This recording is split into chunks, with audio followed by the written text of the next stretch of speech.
Ok, então, mais uma vez, muito boa noite a todas as pessoas que estão remotamente conosco neste encontro.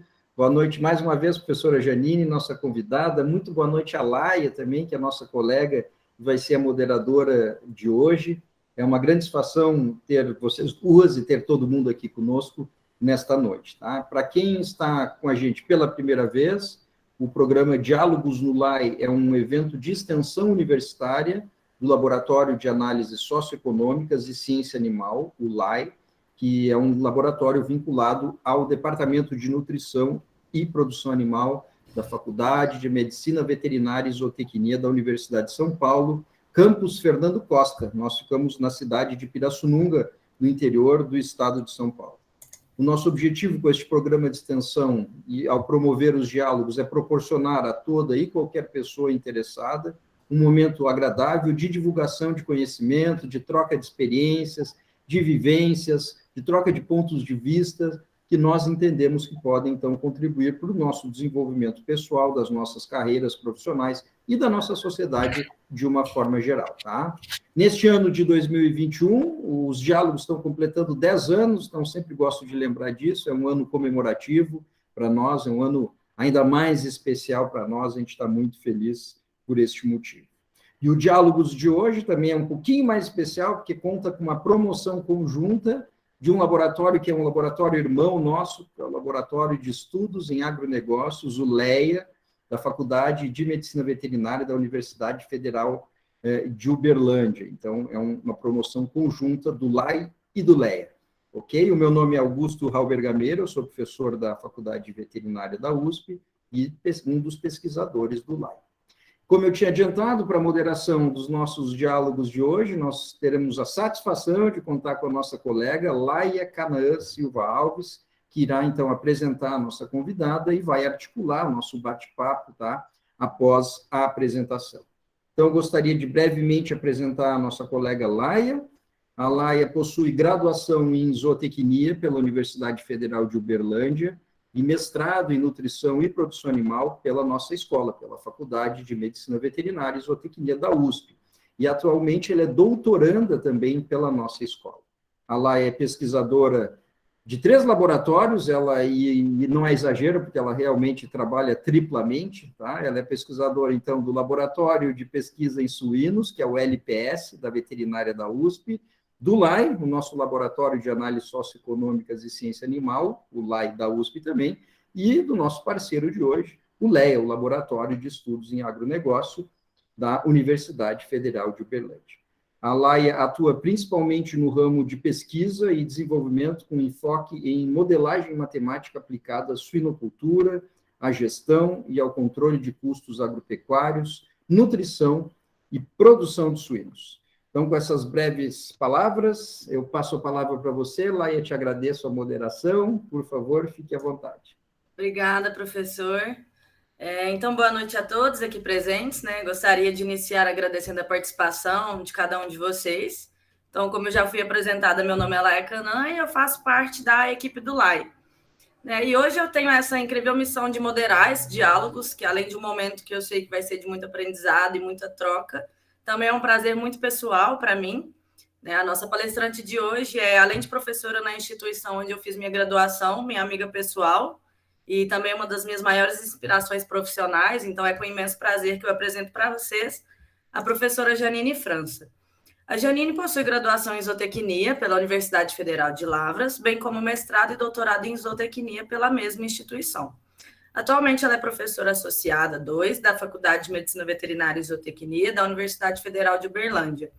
A sua área de atuação é extremamente extensa, né? E vai aí da nutrição e produção de carnívoros ao bem-estar de animais de produção, de companhia e animais silvestres. Mas eu posso dizer que a paixão da Janine ela está de fato nas pessoas e nas interações, nas relações e nas trocas. Então, Janine, muito obrigada por aceitar participar desse momento conosco. É um prazer imenso tê-la aqui no nosso programa, o Diálogos do LAI. E agora eu passo a palavra para você. Fique extremamente à vontade. Espero que você se sinta em casa. E vamos que vamos. Bom, depois, né, de todas essas colocações, eu gostaria de agradecer ao professor Augusto, a Laia, né, eu fiquei até aqui, né, Fala, nossa senhora, que peso, né? Mas eu agradeço sempre pelas oportunidades concedidas, né? A Laia falou aí, ela atua em várias áreas, mas eu falo que eu sou uma zootecnista um pouco que tem dificuldade de centrar em uma única coisa, né? Então, eu comecei com animais de estimação, né? Eu tenho meu mestrado, meu doutorado em animais de estimação, nutrição específica, mas quando eu cheguei em Uberlândia, eu tive a oportunidade de começar a entender e participar um pouco a respeito das questões de bem-estar. Fui convidada a ser professora colaboradora, né, na disciplina da medicina veterinária, e daí para frente eu tenho essa intensa vontade de aprender. Eu sempre falo isso, né? Eu estou aqui hoje também para aprender, né? Eu aceitei esse desafio, que eu sempre falo assim, da Laia, mas para realmente aprender juntamente com vocês, né? E passar um pouco daquilo que a gente tem, que a gente aprende aí, né, na questão científica. E, assim, hoje eu vejo que as questões de bem-estar, as questões de interações, como a Laia falou, é uma paixão que vem tomando conta de mim cada dia maior, né? Então, eu tenho me dedicado bastante e pretendo aí, né, ter mais especializações nessa área. Eu não tenho, eu tenho só em nutrição de animais de estimação, e seguir em frente, tá? Então, assim, volto a dizer, estou aqui para junto com vocês aprender e trocar informações, tá bom? Eu vou pôr a apresentação aqui, deixa eu só pôr aqui lá. Cadê o negócio da concessão da tela?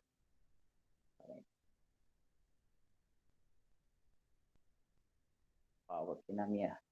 Tá. Deixa eu ver aqui, rapidinho.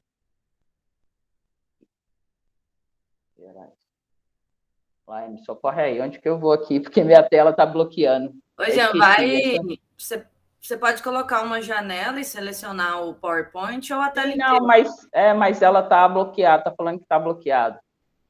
Você precisa conceder as permissões para compartilhar a tela. Estava normal e agora começou com isso, para variar. Espera aí. Eventos online tem dessas, né, pessoal?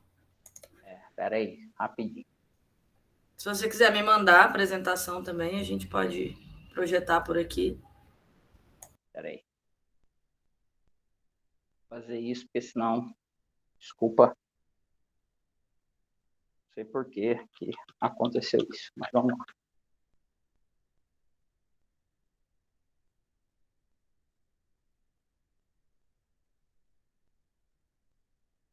Um minutinho.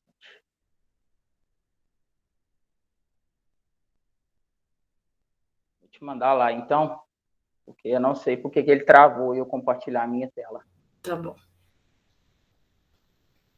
Te mandando aí.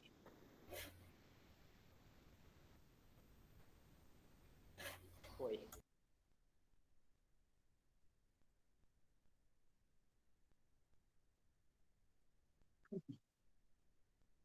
Bom, pessoal, peço desculpa também, porque se eu começar a dar uma tossida e tal, porque eu estou numa crise bem complicada de sinusite, então vocês já me desculpam aí pelos incidentes aí, tá bom?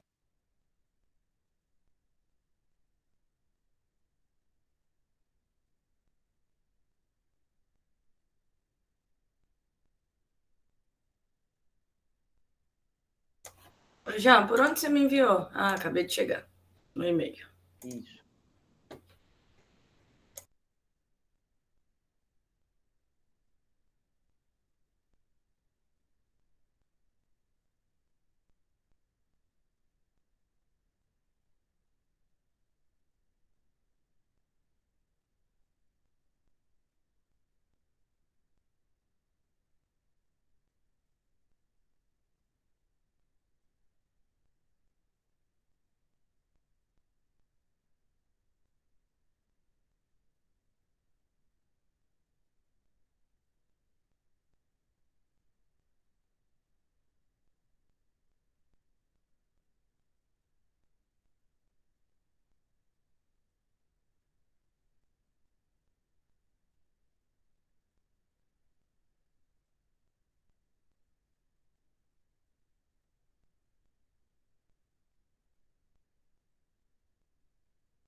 Bom, então, agradeço a Laia pelo socorro aí, peço desculpas pelo imprevisto.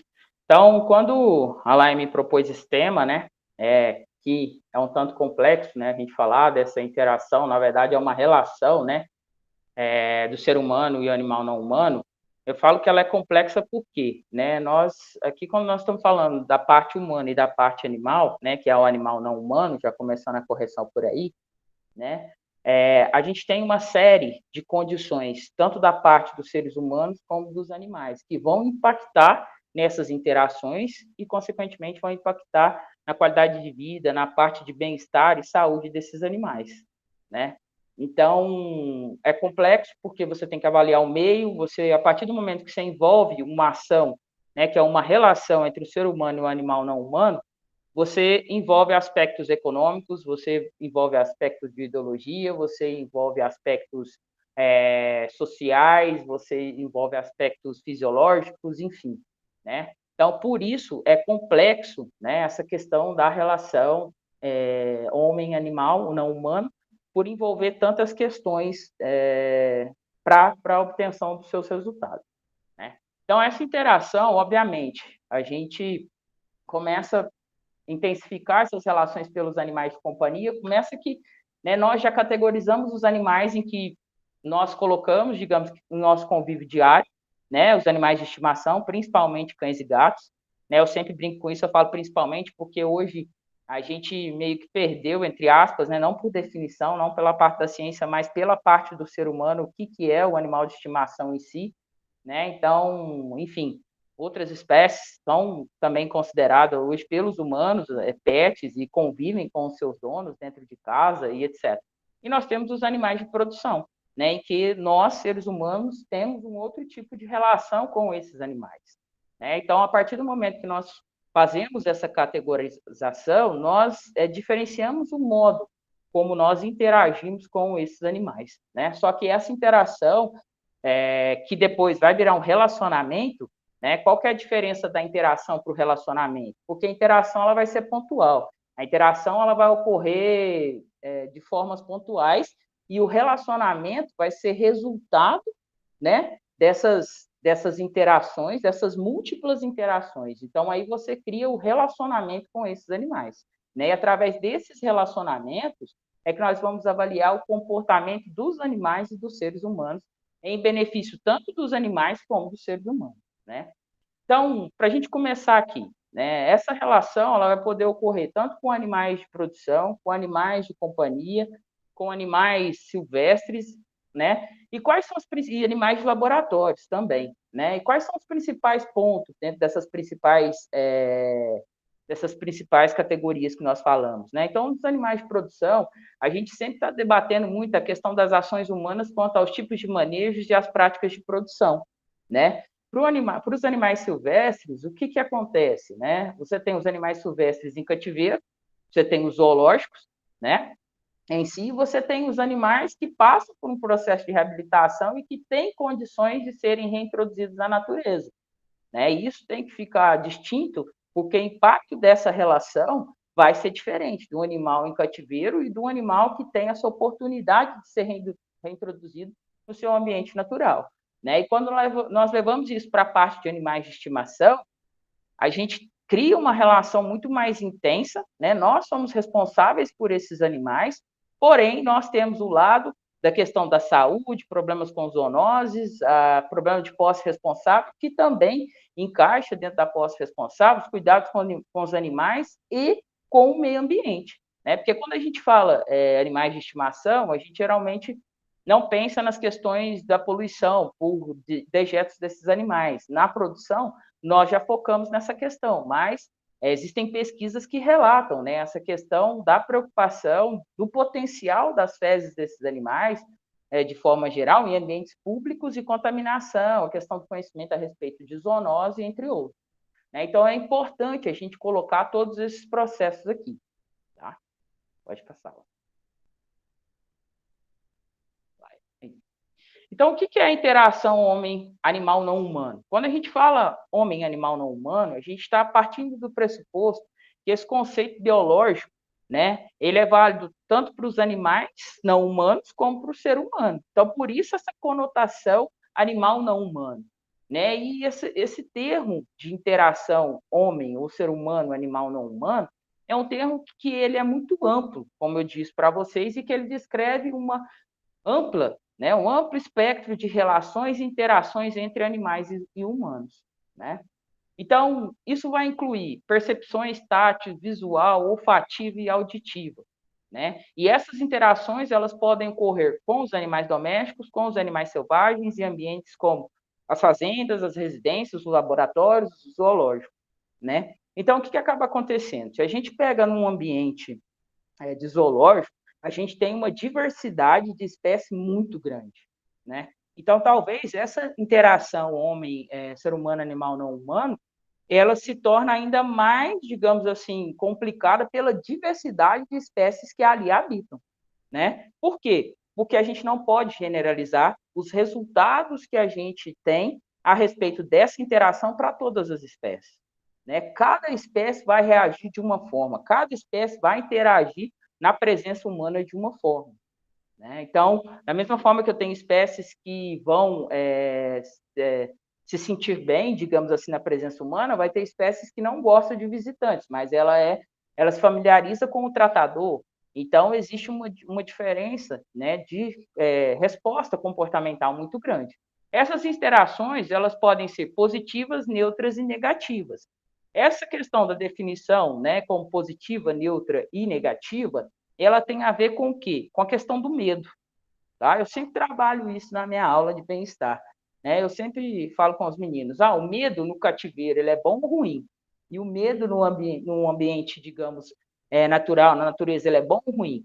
Então, quando a gente pega o medo num ambiente natural, a gente está falando, né, de uma reação de luta ou fuga e de talvez conseguir aí se safar, digamos, de ser uma presa. E quando a gente fala de medo, muitas vezes, no cativeiro, o que acontece? Isso pode representar, esse medo pode representar alguma ação aversiva, alguma interação negativa, né? Por quê? Porque a interação negativa, ela vai ter como resposta o medo, né? E evitar o contato físico com o ser humano, né? Já a interação neutra, você tem baixo medo mas mesmo assim o animal evita o contato com o ser humano. E na interação positiva, o animal ele se propicia, ele se beneficia do contato com o ser humano, então o medo está ausente, né? Você não tem medo da relação desse animal com o ser humano. E tudo isso vai ter um impacto no bem-estar animal e humano. Por quê? Porque nós partimos do pressuposto que nós estamos falando de interação animal, ser humano, animal não humano, né? E nessas interações, elas vão resultar e vão impactar o bem-estar desse animal. As condições, ela faz parte das condições em que esse animal habita. Se a gente pega a definição de bem-estar, tentativas do animal se adaptar ao meio. E o que é esse meio? Então, nesse meio, eu tenho instalação, eu tenho contato humano, eu tenho nutrição, eu tenho sanidade, né? Eu tenho um leque de diversidade muito grande, né? Então, o conceito de bem-estar e de saúde, ele é aplicável tanto aos seres humanos como aos animais não humanos. Né? E a gente vai ver aqui que isso é muito importante. Por quê? Porque para que eu tenha um resultado, um impacto positivo no bem-estar animal, eu preciso também ter um bem-estar animal, um bem-estar humano satisfatório. Né? A gente vai ver essa relação também. E outra questão, mesmo dentro dos animais, principalmente dos animais domésticos, dos mamíferos em geral, o que acontece? Essa questão dessas percepções visuais, olfativas e auditivas, elas são diferentes entre espécies. Né? Então, os animais, eles são capazes de discriminar as nossas emoções. Tá? A que ponto? Vai depender de cada espécie. Né? Então, às vezes, para gatos domésticos, a parte auditiva ela é muito mais eficiente em ele conseguir distinguir essa emoção. Então, ele consegue, muitas vezes, diferenciar a voz, né, do tutor dele da voz de uma pessoa estranha. Né? Equinos também tem essa questão auditiva bem forte. Né? Cavalos, ovelhas e cães na parte visual também. né? Então, alguns testes que são feitos com a questão de apresentar fotos e etc. para esses animais, e eles conseguirem, através de uma análise, digamos, né, visual dessa foto, detectar qual que é aquele indivíduo que tem uma maior familiaridade com ele, né? Esse termo familiaridade, a gente vai falar dele aqui também, ele é muito importante, né? Porque a familiaridade do ser humano com o animal, ela está diretamente relacionada ao bem-estar desses animais e do bem-estar humano. Tá? Pode passar.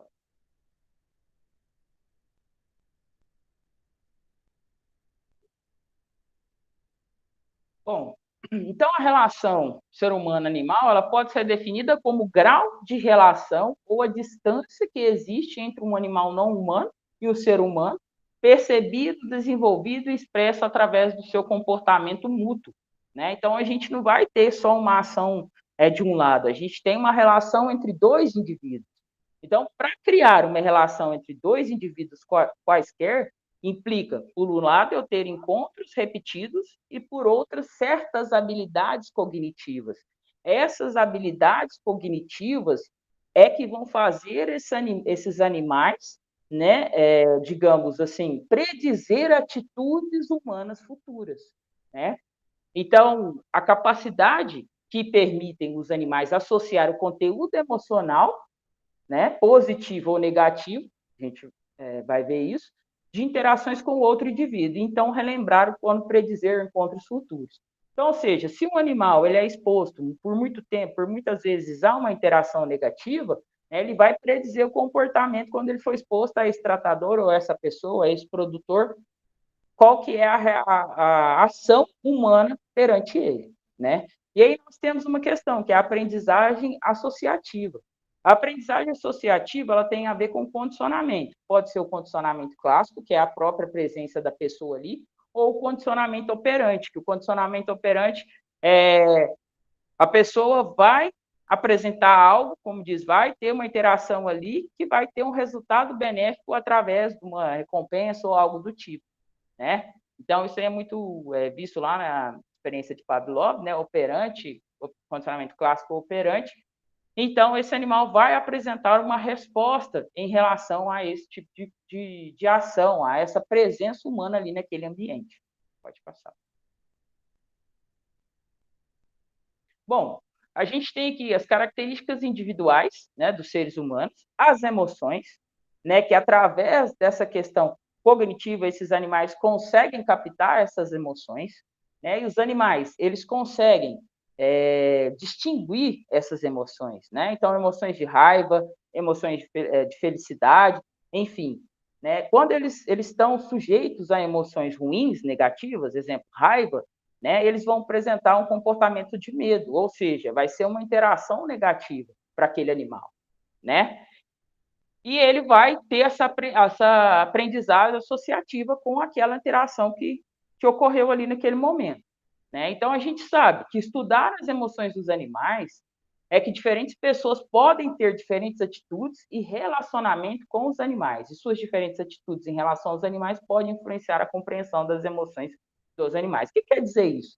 Né? Isso aqui quer dizer o seguinte, as pessoas que estão em contato mais próximo com determinada espécie, elas podem ter atitudes, digamos, né, que podem se transformar em comportamento. Por quê? Vou colocar aqui que a atitude, ela pode ser algo momentâneo, mas o comportamento é a incorporação, digamos, é a associação dessa atitude por longo período de tempo, né? Além disso, nós temos que lembrar do quê? Que os diferentes animais, eles têm diferentes personalidades, tá? Posso continuar depois, né? Desculpa. Então, diferentes personalidades, né? Então, o que é a personalidade? A personalidade vai ser aquele comportamento intrínseco daquele indivíduo que vai ser consistente, ou seja, que vai se repetir ao longo do tempo por muitas vezes, né? Então, isso é a personalidade. E isso também refere-se aos animais, tá? Agora, o contato do ser humano com esses animais, ele também é diferenciado, né? Existem pesquisas em que as pessoas relacionam a questão do afeto aos animais de estimação, mas não relacionam isso aos animais de produção. Por quê? Justamente pelo elo que elas traçam, né, ao longo ali do contato, porque o contato com os animais de produção é menor, ao longo dessas relações. Então, elas muitas vezes negligenciam cuidados veterinários, etc. A questão da parte de saúde desses animais, de bem-estar que está relacionado com a parte sanitária, ambiental, nutricional, enfim, né, dos 5 domínios, ela negligencia porque ela não estabelece um vínculo, digamos assim, né, uma interação positiva com esses animais, tá? Devido à sua exposição. Pode passar, Léa. Então, como a gente falou, né, essa interação ela pode ser positiva, onde os animais apresentam baixo medo dos humanos ou altos níveis de consciência, de confiança nas pessoas, né? Esse animal, a gente fala que ele se torna um animal confiante nessa interação com a pessoa, seja tratador, produtor, né, tecnista, médico veterinário, aquela pessoa que está ali para fazer algum tipo de manejo, algum tipo de cuidado veterinário, enfim. Quando essa relação é neutra, onde ele apresenta baixo nível de medo dos humanos, mas eles evitam o contato físico, né? E quando ela é negativa, que existe uma presença de medo muito forte, onde os animais evitam o contato e podem até apresentar estresse. Né? E a gente sabe, quando o organismo sai do ponto de equilíbrio, né, sai da sua homeostase, isso vai ter um prejuízo muito grande, tanto para a saúde, por questões de imunidade, quanto, no caso de animais de produção, para a parte de produtividade, tá? Então, quando o estímulo não é familiar, o medo geralmente é a resposta padrão, tá certo? Então, quando ele não tem familiaridade com aquele estímulo, então ele vai apresentar medo. Então, por isso que eu sempre falo, faço essa pergunta para os meus alunos, que medo no cativeiro, ele pode te trazer, né, uma informação a respeito de como aquele animal está sendo manipulado, tá?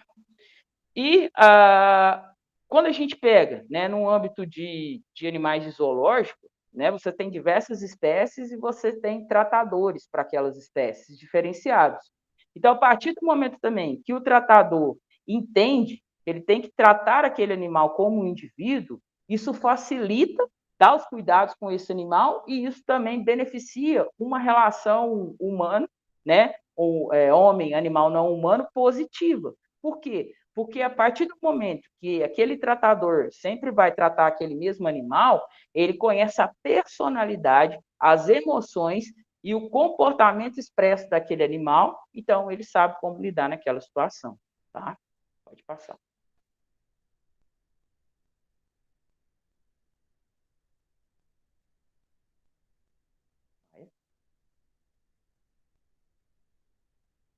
Bom, aqui é só um exemplo, né? Por quê? O que a gente tem que diferir, né? Então, assim, o medo ele vai ser ruim sempre para todos os animais silvestres? Não, depende do ambiente, né, que ele se encontra, né? Então, se eu tenho aqui, no exemplo desse artigo, né, rinocerontes que têm a possibilidade de serem introduzidos, né, na natureza, serem devolvidos à natureza, né? O que acontece? Se ele perder o medo, isso é ruim, né? Porque na natureza ele vai ter que ter medo do humano.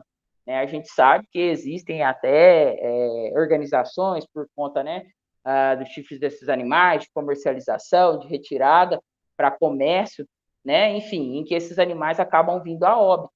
Então, se ele perde o medo, né, se ele permite a aproximação humana na natureza, isso é ruim para ele. Então, esse artigo aqui, eu coloco ele porque ele demonstra bem essa questão de como os animais criados sob um manejo restrito de contato humano, tá? E até com outros animais, e sob o contato mais frequente com o contato humano, tá? Vai interferir no comportamento desses animais. Então, os animais que receberam esse contato frequente, essa interação frequente com os seres humanos, tá certo? E foram, na verdade, amamentados em mamadeira e etc., eles perderam, né, essa questão do medo. Eles eram menos sociais intraespecíficos, ou seja, entre a própria espécie, né, os indivíduos da mesma espécie, e raramente eles mostravam comportamentos de alerta ou defesa. Então, para eu introduzir esse animal no cativeiro, no ambiente natural, né, isso pode trazer uma mortalidade para esse animal devido a essa questão da perda e do medo e do sistema de alerta e defesa, pelo contato constante com os seres humanos. Então, eu tenho que definir qual que é o meu objetivo, né? Animais de cativeiro, eu vou ter um direcionamento, animais que vão ser reproduzidos na natureza, outro. Tanto que, no cativeiro, animais que apresentam mansidão, acostumam com a presença humana, muitos não têm possibilidade de serem reintroduzidos na natureza por essa questão, tá? Pode passar.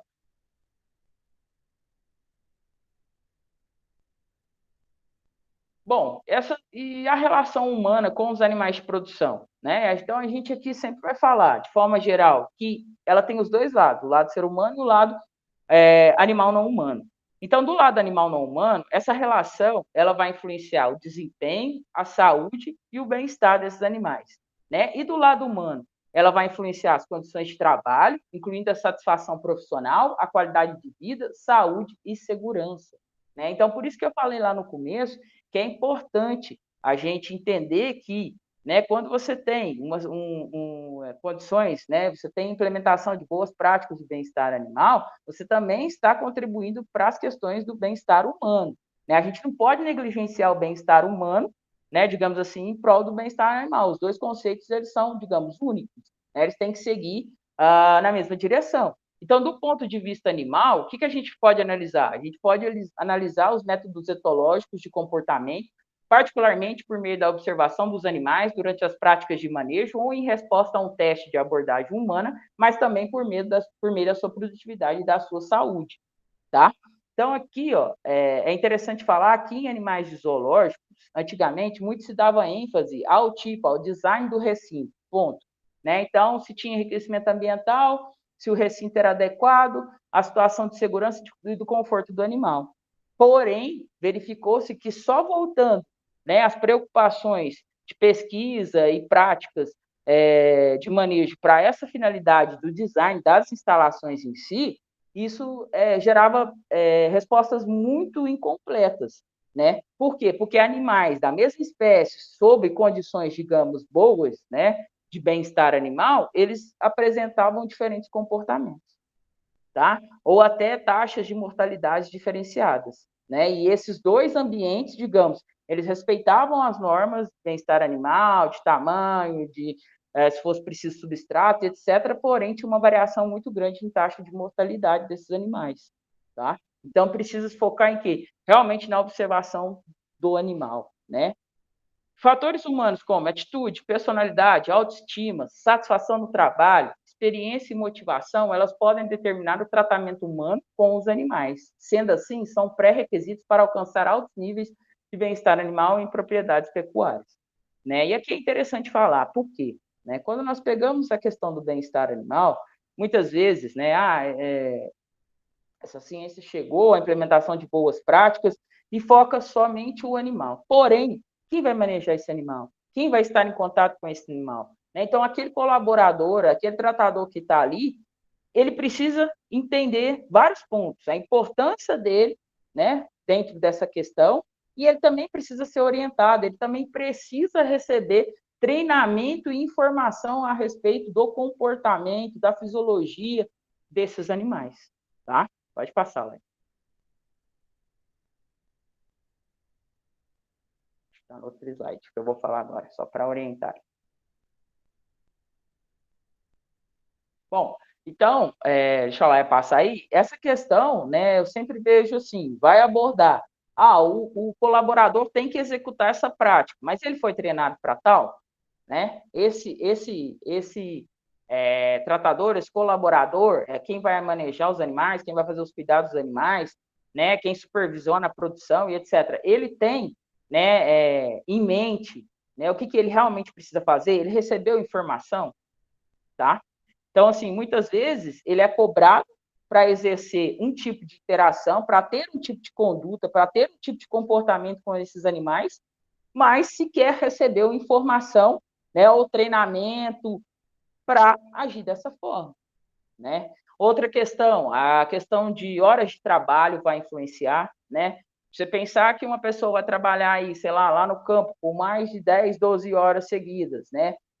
Ela vai começar o dia com uma emoção e vai terminar com outra emoção, tá? E se ela maneja os animais, essa emoção vai ser transferida aos animais, tá certo?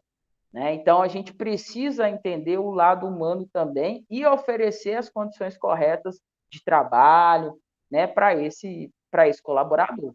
Então, o caminho considerado geralmente é a gente fazer o quê? É começar pela informação. Então, eu preciso levar a informação a essas pessoas, né?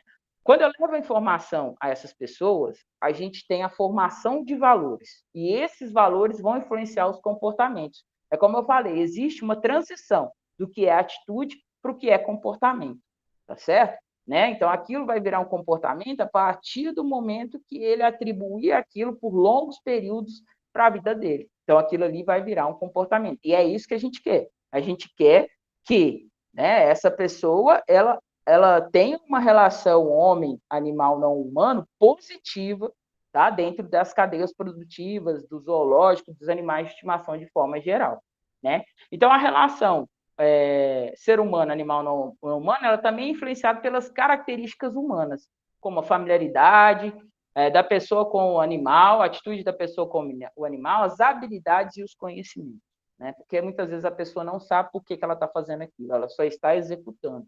A partir do momento que ela tem informação e ela tem conhecimento do porquê executar aquilo, obviamente ela vai fazer aquilo, digamos, com muito mais prazer, e isso vai impactar positivamente, né, a questão do bem-estar humano para os animais e para a questão da produtividade de forma geral.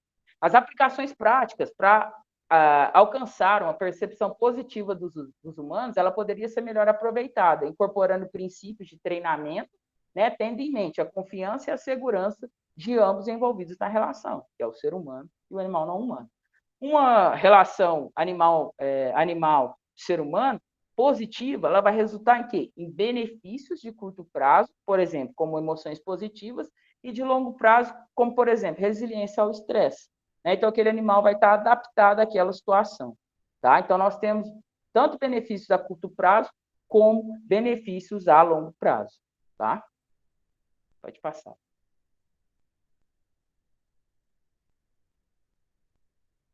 Então, aqui, ó, né, só um esquema aí que traz a questão do treinamento. Né? Então, a questão do treinamento, a experiência prévia que esse colaborador, que esse trabalhador, né, tem, se tem, quais são as experiências. E outra coisa que a gente vai ver aqui, essas experiências prévias, muitas vezes, né, a questão das características do perfil da pessoa, né, elas vão fazer, obviamente, com que ela age de forma diferenciada, né, acreditando nisso ou não, tá? Eu tenho que verificar a condição do bem-estar desse trabalhador e a interação do homem-animal. Porém, o que vai interferir nessas questões? Né? Eu tenho que ver a qualidade de vida do trabalhador, os recursos humanos na propriedade, as condições de trabalho, tudo isso vai afetar o bem-estar humano. E se afeta o bem-estar humano, afeta o bem-estar animal, certo? Isso impacta nas atitudes, né? Que vai impactar no comportamento e impacta nos animais através do quê? Da apresentação de medo, de receio ao ser humano, né? E que vai impactar no bem-estar animal e na produtividade, tá certo?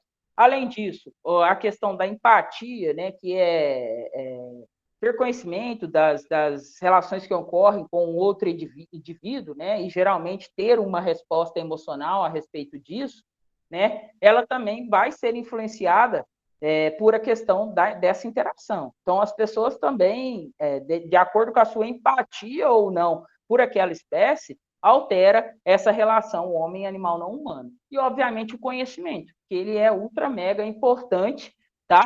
Para quê? Para o comportamento dessa pessoa diante daquela ação que ela vai executar com o animal, tá? Então, os pontos de treinamento, a parte de conhecimento da biologia e do comportamento animal, a percepção humana e animal, sobre a questão da gestão, né, dos recursos humanos da propriedade, as necessidades psicológicas e físicas dos animais, as práticas de bem-estar animal e enfatizar a importância do colaborador nesse processo. É o que eu falo. Se você não enfatiza a importância desse colaborador, qual que é o estímulo que ele vai ter para fazer o correto? Se ele não entende o que ele está fazendo, qual que é a importância de fazer o correto? Tá? Então, isso é um papel que a gente deve fazer.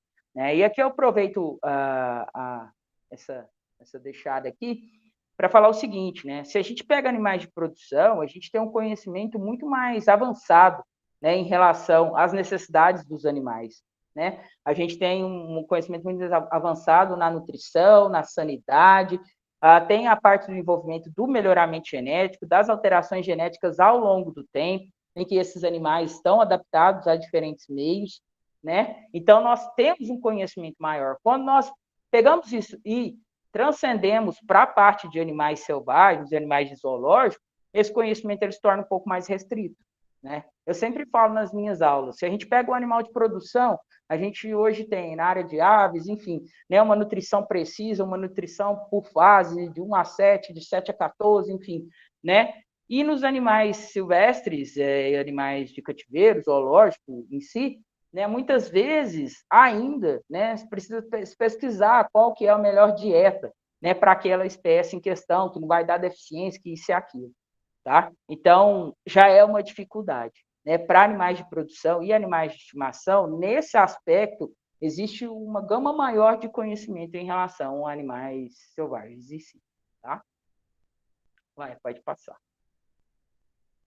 Bom, e o que mais está envolvido, né, nessa questão dessas mudanças de atitudes? Porque a gente quer mudança de atitude. O que a gente propõe aqui é que essas pessoas tenham uma interação positiva com os animais, tá certo? Então, o ponto de vista humano, ele pode ser influenciado por desenvolvimentos recentes em sistemas de manejo, em alojamentos e instalações, com a introdução da agricultura de precisão, que podem modificar o tipo e o número de contatos ou interação entre humanos e animais, ou pela crescente demanda de consumidores por considerações a respeito do bem-estar animal, o que pode influenciar a percepção dos produtores sobre o animal. Então, aqui é o seguinte, né, a questão da tecnologia, né? Então, a questão da tecnologia inserida na produção animal. Então, para alguns produtores, a tecnologia, né, ela afasta o contato humano dos animais, tudo mecanizado, etc. Para outros, não. A tecnologia, ela faz o quê? Ela dá mais tempo para eles e ele tem todo um controle individual para que ele saiba exatamente qual o animal e estabeleça uma interação homem-animal mais efetiva, tá? Então, até aí tem essa questão da variação. Quando a gente fala do alojamento da instalação, a gente está falando de modificações nos sistemas produtivos, né? Como ocorre na suinocultura e ocorrendo em outras tantas cadeias produtivas de forma geral, em questão à implementação de boas práticas de produção, tá? Então, existe uma pesquisa, né, que traçou os perfis, tá, de produtores, né, de acordo com cada perfil, qual que era o entendimento dele a respeito da interação homem-animal, né, se ela era válida, se ela era importante ou não, tá? Então, muitos produtores que acharam benéfico o uso da tecnologia, né, foram aqueles que tinham a relação homem-animal como fator principal do bem-estar e da produção animal de forma geral. Pode passar, Léo. Desculpa. Então, pelo menos 3 aspectos são importantes, que vão afetar essa qualidade, né? Que eu tenho uma qualidade dessa relação homem-animal. Uma influência genética, indicando a relevância da seleção genética, isso é fato, né? Os animais domésticos, principalmente os animais que nós utilizamos para a produção, sofreram aí modificações genéticas ao longo do tempo, né? O melhoramento das raças, etc., né? A questão das produtividades. Então, isso também afeta nessa relação, no conhecimento das necessidades desses animais. A gente sabe que animais melhorados, eles são mais exigentes. Então, são animais que vão exigir mais de sanidade, vão exigir mais de nutrição, instalação e etc., né? O desenvolvimento da criação de práticas que melhoram a percepção dos humanos sobre os animais, né? E o contato humano positivo precoce. Então, quando esses animais sofrem um contato humano precoce, né, a tendência, né, é que isso influencia nas experiências emocionais futuras, quanto na presença humana, né? Em equinos, isso é visto em potros, né? Quando você tem esse contato, nessa interação homem-animal de forma mais precoce, isso resulta numa relação homem-animal posterior mais efetiva, né? Então, as disposições genéticas, elas contribuem para personalidades diferentes, explicando em parte essa diferença nessa relação homem-animal dentro do rebanho ou entre raças, tá? Na habituação, o medo do animal dos humanos é gradativamente reduzido por exposições repetidas em um contexto neutro e contatos e manuseios positivos entre animais e humanos podem afetar de forma eficiente, obviamente, a qualidade do relacionamento quando as interações são conduzidas em animais na idade mais jovem, tá certo? Então, eu preciso saber qual que é a espécie que eu estou trabalhando, né? Então, isso aqui se torna, a gente vê que cada vez mais as questões de bem-estar, as questões relacionadas, né, a promover uma boa saúde através da interação homem-animal, ela se torna cada vez mais individualizada, né? A gente não pode generalizar essas questões, né? E isso tudo vai impactar na qualidade dessa interação. Pode passar lá. Então, essa avaliação, como que, né, que eu vou fazer essa avaliação dessa que eu quero uma interação positiva, né? Então, através de mudanças no comportamento, tá? Então, a primeira reação de um animal à chegada de um humano em seu ambiente é uma resposta de orientação. Então, o animal vai além da questão visual, ele vai aguçar outros sentidos pela presença humana naquele local. Então, o tipo de comportamento, a postura corporal exibida durante a abordagem e o contato com os humanos reflete o nível de envolvimento na interação, podendo fornecer informações em relação à percepção e motivação do animal. A resposta do animal na presença humana é, obviamente, um indicador-chave, né, que vai aí me dizer a qualidade dessa interação e a gente busca pela interação positiva. As mudanças comportamentais para avaliar essa interação positiva, elas podem ser específicas de espécies, indivíduos e do contexto em que esse animal está inserido. Tá certo? Então, existem N variações, né? Ela pode variar de indivíduo para indivíduo, de raça para raça e de acordo com o ambiente em que esse animal está inserido. Além dessas mudanças comportamentais, nós temos mudanças fisiológicas, né? Essas mudanças fisiológicas, a gente, dentro dessas mudanças fisiológicas, a gente tem mudanças imunológicas, né? Tanto nos animais como nos seres humanos, e isso abre um leque para quê? Para a gente verificar, né, vias biológicas que podem ser moduladas pela relação homem-animal positiva e quais os seus impactos na saúde, né? Então, a partir do momento que eu sei que tem alteração fisiológica, tem interação imune, que está relacionada com o sistema de defesa, que pode fazer com que esse animal fique susceptível mais a uma doença ou outra, né, eu posso usar isso para ver quais são as vias que são moduladas por essa interação homem-animal positiva e o efeito na saúde dos animais e do ser humano. A maneira como o humano e o animal iniciam um contato ou interação aparecem como moduladores importantes dessas mudanças. Então, se eu chego num lugar, eu já chego né, gritando, batendo, isso vai, obviamente, interferir, tá, de primeira, nessa interação restabelecida posteriormente com esse animal. Tá certo? Mudanças pós-interações. Geralmente, as mudanças pós-interações, elas são deixadas de lado. Os estudos focam muito nas mudanças durante a interação, né? E não avaliam essas emoções, digamos, esses comportamentos provocados pela interação com o ser humano, tá? Nesses animais. Exemplo, aconteceu uma interação, esse animal vai apresentar um comportamento, depois essa interação é cessada. E aí?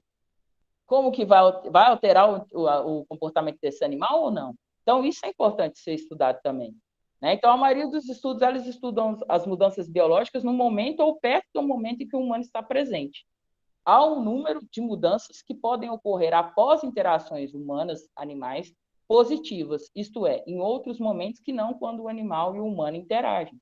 Então, dependendo do tipo, né, de interação que ele vai sofrer, se for uma interação positiva, isso pode contribuir para o comportamento pós-interação desse animal, né, gado de leite, etc. Pode haver indicadores mas também, por outro lado, em cães isso pode acontecer, né? Você tem uma interação com o cão e aí você sai, né? Essa interação, ela é positiva e, na maioria das vezes, quando já virou um relacionamento, como a gente falou, né? Esse animal, ao perder esse contato, né? Ele pode apresentar aí sinais de angústia, de separação ou comportamento de busca. Tá? Então, é preciso analisar essas mudanças que ocorrem após as interações também, tá certo? Quais são, né, como a gente pode observar essas mudanças? Através de índices de relaxamento, incluindo a postura, exemplo, postura de orelha, né? No gado, a frequência cardíaca, melhor qualidade de sono, né? Então, assim, esses são aspectos que nós podemos observar e analisar nas mudanças pós-interações, tá certo? Após o contato com o ser humano. Pode passar. Bom, então aqui existem, né, as diferentes dimensões de uma relação homem-animal positiva para o animal. Então, a gente tem, né, a descrição da relação. Então, antecipação ou busca por aproximação, respostas à separação, relação preferencial, interação afiliativa, que são aqueles comportamentos onde prezam pelas relações que fortalecem as relações sociais, né, as relações do grupo, sincronia comportamental, tolerância a situações de conflito e aceitação das restrições humanas. Né? E qual que é o impacto disso? Né? Qual que é o impacto benéfico nessa relação positiva? Então, eu tenho status de bem-estar animal positivo, né? Eu tenho baixos riscos de injúrias, eu tenho aprendizagem animal, obviamente, se ele passa por interações positivas constantes, né? E tem o processo de aprendizagem associativa, então existe uma aprendizagem por parte desses animais. Aceitação das restrições humanas e efeito no bem-estar animal a longo prazo, que é a resiliência ao estresse e a melhoria na saúde. Pode passar. Bom, né, isso aqui também é interessante, igual eu falei para vocês, né? Perfis humanos, né? Pessoas interferindo na relação homem-animal não humano. Então, as pessoas diferentes são afetadas de várias maneiras e têm interesses específicos no desenvolvimento de uma melhor relação homem-animal, tanto aqui como no mundo. Algumas pessoas elas podem avaliar essa relação de acordo com sua preocupação moral com o bem-estar animal. Outras podem estar interessadas nos benefícios, por exemplo, físico, psicológico, saúde, né? E aqui entra a questão dos animais de estimação, a questão da terapia assistida e etc. E os custos, por exemplo, consumo de recursos, impactos ambientais que os animais trazem aos humanos e à sociedade. Então, foram realizadas pesquisas que caracterizaram os perfis dos produtores e a sua relação com os animais em sua propriedade, né? Então, aqui, mais uma vez, não adianta a gente falar, na área X da produção animal, né, a gente precisa mudar isso em relação ao produtor. Não, porque ainda existem categorizações, né, digamos, de perfis diferentes de produtores, e para cada um eu vou ter que pegar um ponto-chave dependendo das atitudes que eles apresentam, tá? Pode passar, lá. Então, aqui, ó, foi uma pesquisa que traçou aí a questão do perfil de produtores, né, de suínos. Então, ela traçou 3 perfis, né? Um primeiro perfil que considerava a relação homem-animal secundária para trabalhar com os animais de produção. Eles consideravam o contato que tem com os suínos um aspecto menos agradável de se trabalhar.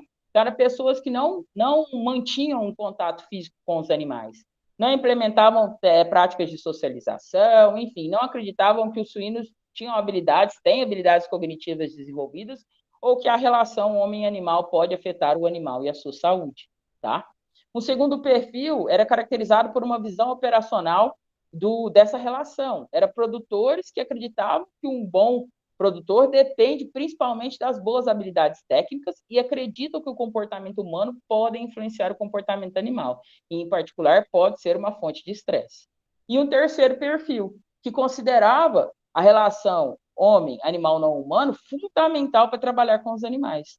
Então, nesse perfil, os produtores que estavam convencidos da importância dessa relação homem-animal e que implementavam práticas específicas para melhorá-la, com a socialização das matrizes ou o contato diário, né? E isso daqui refletiu o quê? Isso aí refletiu no desempenho desses animais, né? Então, o que se verificou foi que, através dos dados de bem-estar, da saúde e da produtividade, os produtores que apresentavam o perfil 3, que é o que tinha consciência de que essa relação positiva ela é benéfica para o trabalho com os animais, tinha o maior número de leitões desmamados por letegada, tinha o número total de leitões nascidos e desmamados maior, né, por porcas que tinham essa relação humano-animal positiva com seus tratadores, então eram animais menos reativos ao contato humano, animais mais confiantes, e os manejos das tecnologias. Por quê? Eles utilizavam alimentadores eletrônicos, então você tinha grupos maiores, né, ou tinha a oferta de uma cama de palha, enfim, eles também foram correlacionados com uma interação positiva nessas porcas. Né? Então, a partir do momento que essas porcas receberam todo esse aparato físico, de contato humano, de instalações, elas passaram a ser menos reativas e mais confiantes ao contato humano. Então, esse perfil 3, apesar de ter uma tecnologia inserida, era o perfil que visitava, tinha contato com os animais, preocupava com os animais no dia a dia, fazia socialização. Então, a tecnologia não agiu aí no sentido contrário, né, de diminuir a interação com os seus produtores, dos produtores com os seus animais, tá?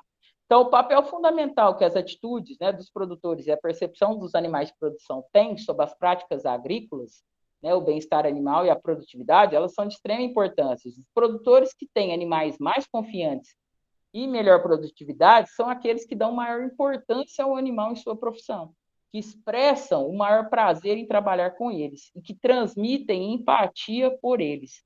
A maioria deles reporta contato físico diário com suas porcas, com as matrizes mais velhas, né, que estão no estágio reprodutivo mais avançado. Bom, então, os benefícios físicos e psicológicos que particularmente acompanham os animais trazem para os humanos as consequências práticas para a interação diária das pessoas com os animais.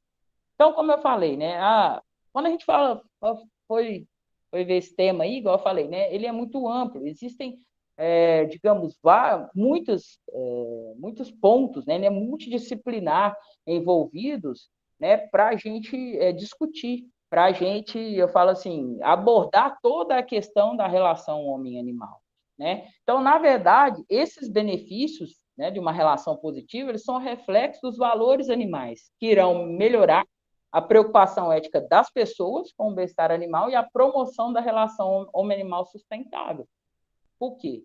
Porque não tem como falar que a relação homem-animal impacta o bem-estar e não falar da questão sustentável. O bem-estar está extremamente, como diz, ele está incluído dentro dos processos de sustentabilidade, está incluído dentro do processo de sustentabilidade, né? Então, a gente sabe que o bem-estar aí ele é considerado lá todos os objetivos de desenvolvimento sustentável, né, que ele cumpre a questão da inclusão maior da mulher, do gênero, enfim, da erradicação da pobreza, melhorar a produção, principalmente para a comunidade que tem menos conhecimento ou mais, digamos, afastada, né, que precisa mais, e uma melhor compreensão do mundo emocional dos animais, das necessidades alimentares, da sua possível relação com o meio ambiente, é outra estratégia para promover uma relação homem-animal sustentável. Então, quando a gente fala disso, a gente não tem como não englobar o animal, o ambiente, a gente não tem como não englobar questões sociais, a gente não tem como englobar questões econômicas, né? Porque até discuti um tempo atrás, porque assim, eu não tenho como falar da cadeia PET sem falar da cadeia de produção animal, né? Por quê? Porque a cadeia PET está ligada à cadeia de produção animal, ela depende de subsídios da cadeia de produção animal para a sua cadeia. Então, as mudanças que ocorrem na cadeia de produção animal, elas são de extrema importância para a cadeia PET. Né? Então, são cadeias que se complementam, são cadeias que têm que caminhar junto. Então, essas mudanças também vai refletir no setor PET. Né? E quando a gente fala no setor PET, que é a parte que eu trabalho, que eu tenho, meu mestrado e doutorado é a nutrição em si, a gente vê uma evolução, a gente vê uma mudança de hábito em relação ao tutor desse animal para comprar um alimento comercial, tá? Em busca de alimentos que promovam uma melhoria na saúde.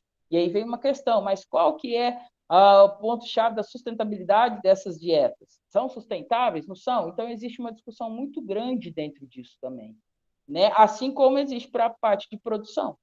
Né? Se a gente busca uma relação homem-animal positiva, nós estamos propiciando uma melhoria do bem-estar animal. E quando nós fazemos isso, nós também queremos propiciar pontos positivos em relação à sustentabilidade.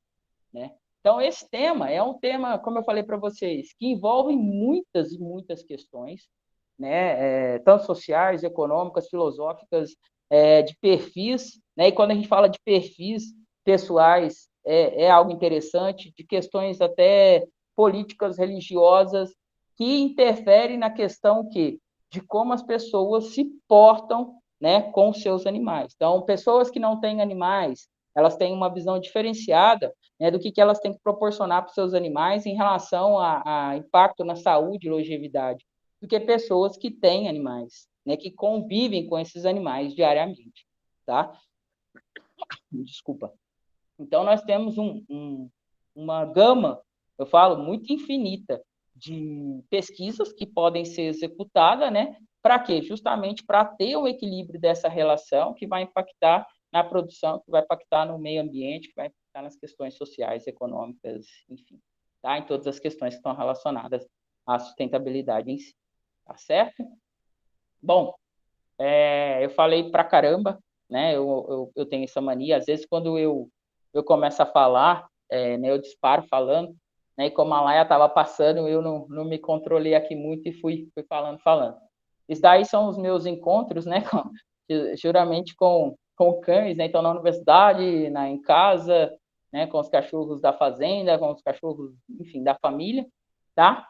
E aí agradeço vocês por toda a compreensão aí com os problemas que eu tive aqui, tá? Por estar aqui comigo até agora e pela oportunidade concedida aí pelo professor Augusto e pela Laia no convite realizado.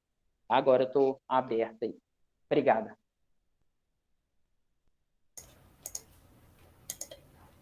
Muito obrigada, Jean, pela palestra. Como sempre, né? Abordando diversos temas, falando muito. Eu não consigo falar de uma coisa só. Esse é o meu problema.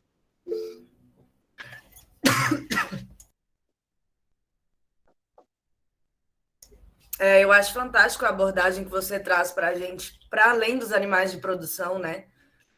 Às vezes a gente que está envolvido aí nesses sistemas de zootecnia, de produção animal, a gente foca muito na espécie que a gente trabalha, foca muito em um tipo de sistema produtivo, e muitas vezes a gente perde essa visão. Aquele trabalho que você falou sobre os rinocerontes, assim, eu achei fantástico, fantástico. É uma coisa que a gente, pelo menos eu nunca tinha parado para pensar nessa questão, né, da reintrodução desses animais que têm um contato muito direto com os humanos de volta na natureza, por exemplo. Então, assim, muito, muito legal mesmo. Queria solicitar ao pessoal que abrissem as câmeras, os microfones, né? Como já diz, o nosso programa se chama Diálogos do Lar, então o nosso objetivo agora é interagir, conversar, dialogar, né? Quem quiser fazer perguntas para a professora Janine, a gente tem algumas perguntas, várias perguntas aqui no chat. Começando pela pergunta do professor Augusto, né? Não sei se ele quer abrir o microfone e fazer a própria pergunta.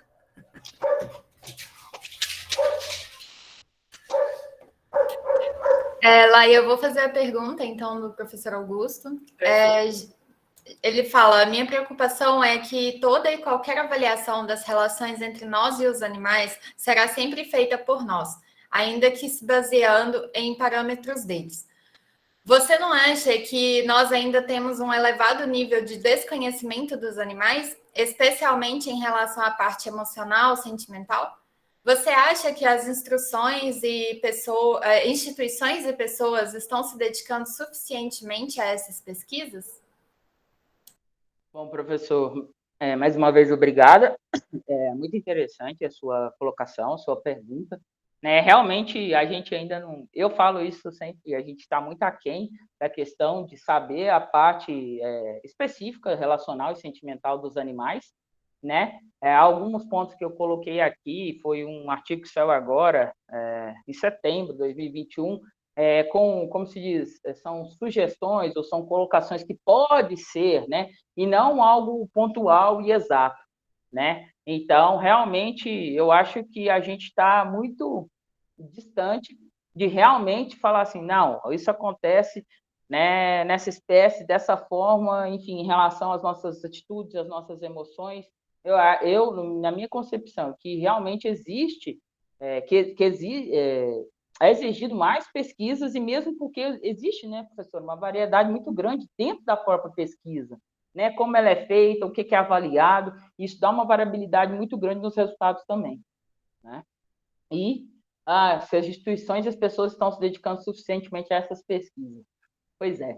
Eu, na verdade, assim, né, vejo, como eu vim do mundo do pet, né, e lá, como se diz, pela ligação, pelo elo, com esses animais, essas relações são mais intensificadas e a preocupação é mais intensificada, mas eu acho que, eu não sei se é a questão, né, das instituições se dedicar efetivamente às pesquisas, mas muitas vezes ao tipo de pesquisa que é realizada, sabe? Eu acho que muitas vezes foca só a questão da produção ali em si e não foca o elo e os outros, né? E os outros elos, né? Como a gente falou aqui da questão do colaborador, etc., como reverter esse quadro. Então, eu acho, assim, eu sempre falei isso, a Laia me conhece, fui professora dela, eu falo que a gente fica devendo, muitas vezes, no repasse, na verdade, repasse entre aspas, né? Lógico, na transformação do nosso conhecimento para quem precisa, né? Eu acho que existe uma falha nessa comunicação, tá? E aí, pela característica das pesquisas que são desenvolvidas ser muito, eu falo, muito pontuais ali, muitas vezes objetivando só a questão da produção e etc., e não objetivando a questão das emoções, dos sentimentos, como os animais captam e interpretam as nossas emoções, né? É a minha opinião. A segunda pergunta é do Carmo. Na internet tem vários vídeos mostrando a reação de cães, gatos e outros pets, revendo seus tutores depois de alguns anos. Como estes animais desenvolvem esse tipo de memória? Uma vez estabelecida a relação do pet com o tutor, o animal sempre se lembrará do que foi ou é o seu tutor? Então, em cães, é bem interessante isso, né? Que cães têm essa facilidade, digamos, né? Pelos aspectos principalmente sonoro e visual, em distinguir a voz do dono, né? De saber quem que é o tutor, né? E existe, igual eu falei para você, a questão que impede, o que acaba acontecendo? Você tem muita questão dos condicionamentos também, né? E esses condicionamentos, eles reforçam respostas positivas para esses animais, tá? Então, essa questão da exposição e do contato que nós temos diferenciados com os animais de estimação é um contato diário, por várias vezes no dia. Eu falo de mim, né? Eu tenho um pincher que tem 20 anos, a Laia sabe, tem um pessoal que conhece aí também. E assim, hoje ele não está gritando, vocês não estão escutando ele, porque minha companheira está em casa aqui com ele, porque ele não pode ouvir a minha voz sem ele estar perto. E ele é cego. Sabe? Então, assim, ela sabe bem a encrenca que é. Então, assim, né, eles têm essa capacidade, tá? Do aprendizado associativo e etc. É um ponto, mas que ainda precisa, igual eu falo para você, de muita pesquisa para pontuar isso com exatidão, tá?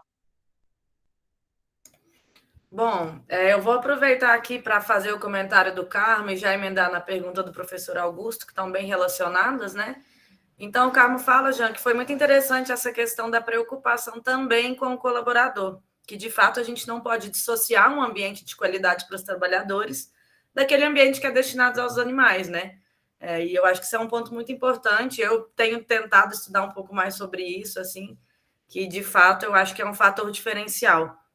E o Gameiro, ele pergunta o seguinte: dado a importância do bem-estar do tratador humano no contexto, em sua opinião, os cursos de Zoe e VET abordam conhecimentos relacionados a isso, preparando os futuros profissionais para lidarem também com essas pessoas, que geralmente vão ser aí pessoas mais humildes e algumas vezes até mesmo pouco letradas? Qual a sua opinião a respeito?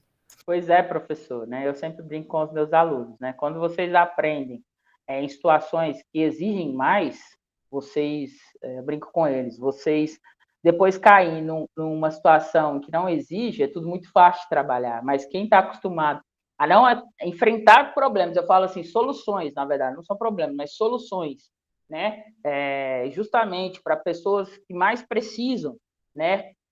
Não conseguem fazer o inverso, tá? Então, assim, dentro da graduação, eu não vejo muito esse direcionamento, tá? A maior parte das informações são voltadas a questões da tecnologia e etc, etc, né? E eu sou muito apegada a essa questão da minoria, essa questão de que precisa dessa informação, da questão da agricultura familiar, eu comecei a ver muito essa relação desse assistencialismo, né? E eu acho que agora, o que aconteceu, né?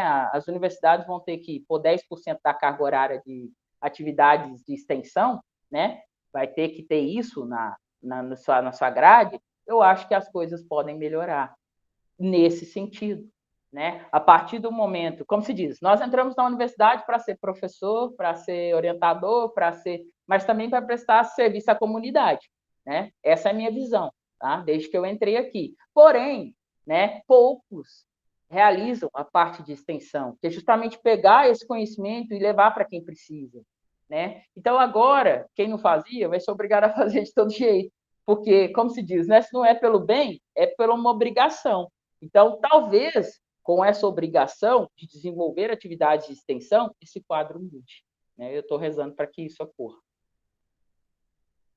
Nossa próxima pergunta é da Carla Marmelo, ela é de Portugal, então nós agradecemos aí a presença, já são quase meia-noite, quase, né, em Portugal. E quando você fala sobre os produtores que valorizam a interação animal e concordam com a tecnologia, ela pergunta qual que é esse estudo e se você pode falar a referência, onde acha. Se vocês puderem, pede para ela deixar o e-mail que eu mando para ela, tá?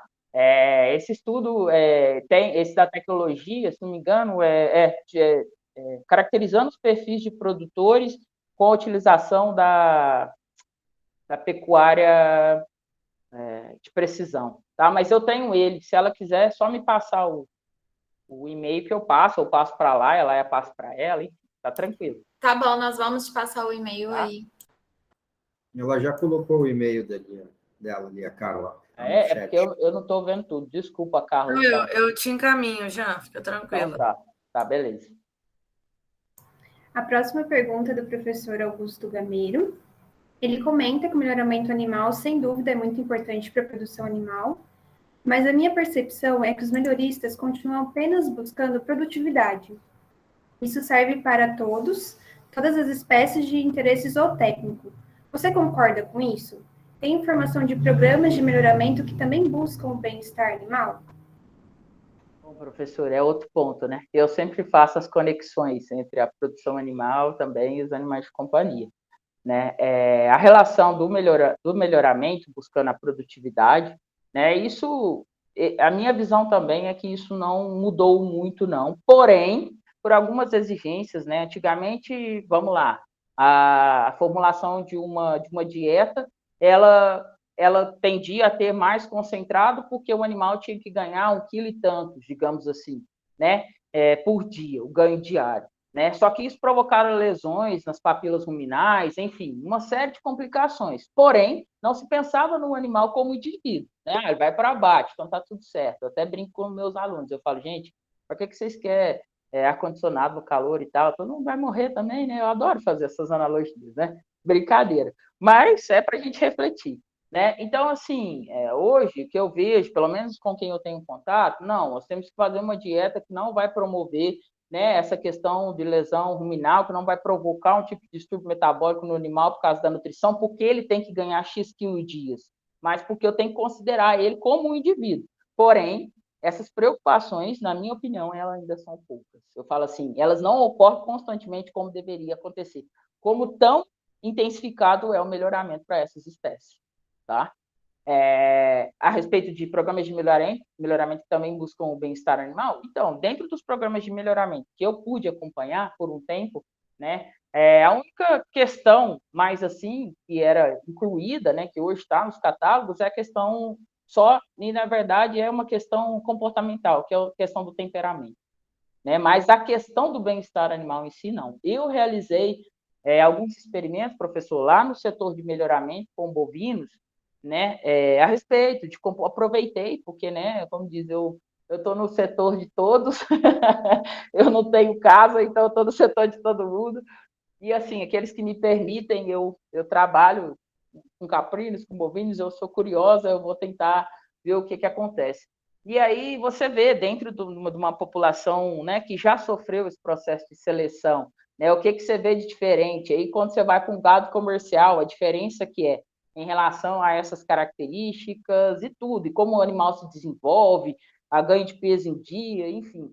Né? Num dia de pesagem, o animal, dependendo da raça, isso vai ser tão estressante para ele que vai afetar na produtividade, né? Mas, tem que pesar de tantos em tantos dias para a prova de eficiência alimentar, mas isso não é discutido, entendeu? Né? Tá afetando a produtividade, né? Como diz, se pensar na produtividade, mas e o animal em si, né? Então, eu acho que não tem essa inclusão, não. Jean, você não está vendo o chat, mas tem vários elogios aqui, o pessoal te parabenizando pela palestra, pelo assunto, pela excelente conceituação. Então, aí, parabéns mais uma vez. Aproveito agora para abrir, né? O professor Gameiro se inscreveu para mais uma pergunta oral. Então, fica à vontade, professor, para fazer aí seus questionamentos. Bom, obrigado, Laia. Bom, obrigado, professora Janine, pela palestra, foi excelente, realmente, né? E te parabenizar também pela tua carreira. A gente observa que, né, você acabou de falar, a curiosidade é muito importante, porque nos dá uma visão mais ampla das coisas. Quando a gente já fica fazendo uma coisa, né, muito especializada, a gente perde um pouco a noção do mundo, Exato, né? Exatamente, eu tenho isso comigo. E você claramente tem uma visão ampla por ter uma ampla atuação. Isso é muito interessante. Não é fácil, a gente sabe, tem um preço, né? Mas acho que é uma alternativa. Acho que é uma alternativa legal. Acho que a gente precisa de mais pessoas assim. Mas eu queria aproveitar, então, da tua área de PET, né, que não é... Geralmente a gente tem mais relação com o pessoal da produção, pelo nosso departamento, enfim, mas é uma coisa que me preocupa muito, e eu queria, na verdade, ouvir tua opinião, né? A minha opinião é que as pessoas, né, de uma forma geral, a gente possa colocar se as pessoas urbanas, né, as pessoas estão distantes do mundo rural, da produção ou do campo, elas criticam muito a produção animal e na minha visão, elas estão fazendo absurdos com os pets dentro das suas casas, né? Então, bota um labrador dentro de um apartamento de 20 metros quadrados, para mim, é muito pior do que eu produzir um bovino, né?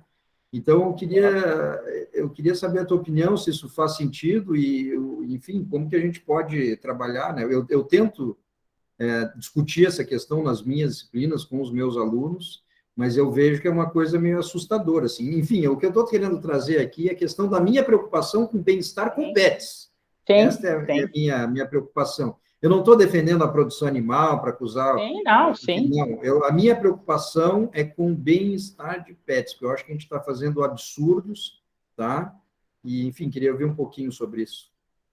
Pois é, professor, né? Quem me conhece também sabe, eu falo em relação a isso, por quê?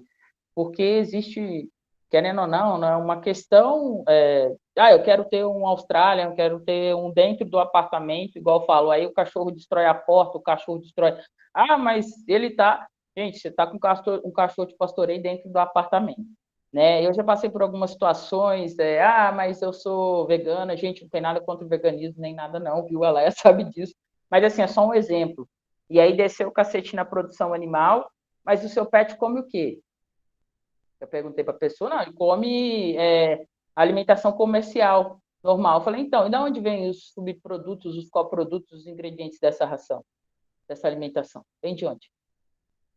Né? Então, assim, às vezes as pessoas elas têm uma ideologia, né, uma filosofia de vida, e elas falam mal da produção, e isso ocorre muito em pet, tá? Eu falo porque eu sou do meio do pet, tipo, mas elas não param para refletir a respeito do que elas estão fazendo para os animais, como a produção animal contribui para os seus animais também. Elas não refletem sobre isso. Né? Eu tenho opiniões, lógico, cada um tem a sua, mas igual eu tenho opiniões a respeito, né, de eu pegar a minha ideologia, a minha filosofia de vida e transpor isso para o meu animal. Né? Assim, eu não acho isso bacana.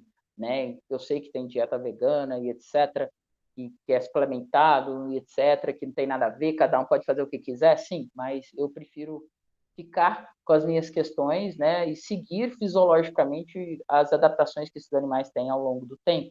Né, que ocorreram modificações ao longo da domesticação, influência humana e etc, etc. Então, assim, realmente, a questão, igual, você pega um animal, você vai pôr meia nele, né? Quantas vezes já vi você botar meia num cachorro, o cachorro fica parecendo um tadinho, imóvel. O que é aquilo? Né? Então, assim, são coisas que eu falo, não, gente, a gente tem que saber distinguir né? O que é cuidar bem, do que é humanizar e aí trazer consequências negativas para os nossos animais, né? Mas o mercado pet, eu vou dizer, o mercado pet, eu brinco assim, oportunista no bom sentido, tá? Mas, assim, de várias questões em relação a isso, né? Ah, hoje eu tenho uma padaria também para cachorro, o meu cachorro toma a minha cerveja, a dele, né? Cerveja comigo, enfim. Eu falo assim nesse sentido, e eu acho que as pessoas perdem um pouco da noção da linha de limite entre ela e o animal de estimação.